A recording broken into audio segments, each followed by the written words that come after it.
Pomfret আমরা সর্ষে বাটা দিয়ে বেশি সময় খেয়ে থাকি, পোস্ত বাটা দিয়েও খেয়ে থাকি এবং পাতলা ঝোলও খেয়ে থাকি। এইটা একটু ভিন্ন স্বাদের, খুবই অল্প মশলা দিয়ে আপনাদের সাথে আমি শেয়ার করব এই রেসিপিটা। তো বাই দ্য ওয়ে, আমি পায়েল, আমার সাথে দেখতে থাকুন পায়েলস কিচেনে এই রেসিপিটি। তো এখানে আমি পমফ্রেট মাছ নিয়েছি 480 গ্রাম।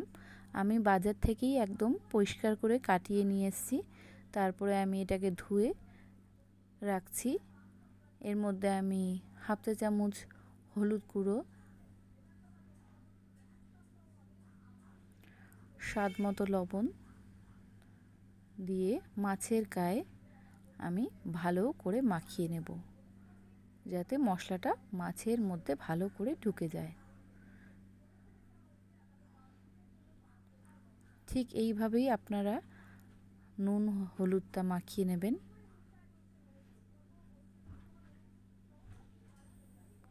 সামুদ্রিক মাছ বেশি নুন লাগে না, আগের থেকেই অনেক নুন থাকে, তো তাই জন্য আমরা পরিমাণ মতনই লবণ দেবো, না হলে নুন বেশি হয়ে গেলে বাজে লাগবে। তো আমার নুন হলুদ মাখানো হয়ে গেছে। আমি কড়াইয়ে সাদা তেল বড় চামচে 2 চামচ গরম করে নিয়ে মাছটাকে একে একে আমি ছেড়ে দিচ্ছি। সময় নিয়ে ভালো করে ভাজতে হবে। মিডিয়াম লো ফ্লেমে মাছটাকে সময় দিয়ে ভেজে নিয়ে তুলে নিতে হবে। মাছগুলো আমার ভাজা হয়ে গেছে। এবার আমি লম্বা করে আলু কেটে রেখেছিলাম, সেটাকে আমি নুন হলুদ দিয়ে ভালো করে লাল লাল করে ভেজে নেব। আলুগুলো আমার ভাজা হয়ে গেছে।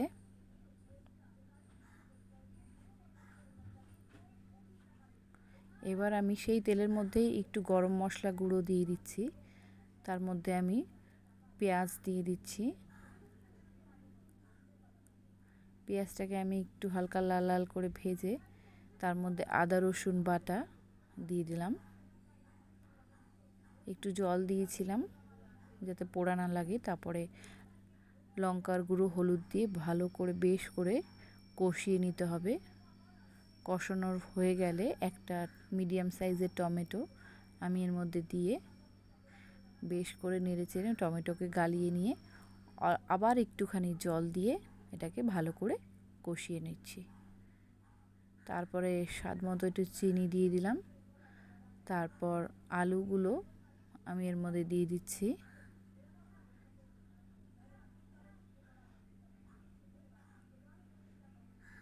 তারপরে আবার একটু নেড়েচেড়ে পরিমাণ মতো জল দিয়ে দিচ্ছি। আমি গরম জল ফুটিয়ে রেখেছিলাম, সেটাই আমি এর মধ্যে দিয়ে দিলাম। চেরা কয়েকটা কাঁচা লঙ্কা আর সামান্য গরম মশলা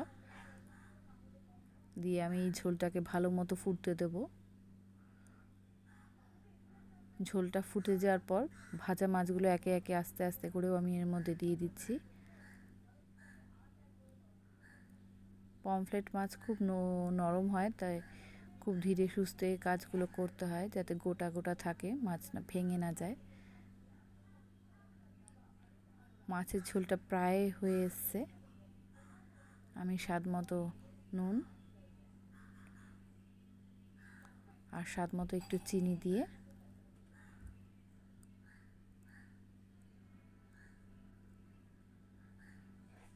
ঝোলটা একদম রেডি হয়ে গেছে। গরম ভাতের সাথে দারুণ লাগবে খেতে।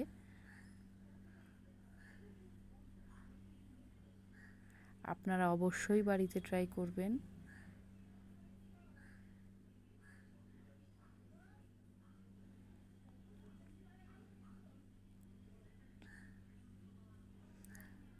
দেখার জন্য অসংখ্য ধন্যবাদ।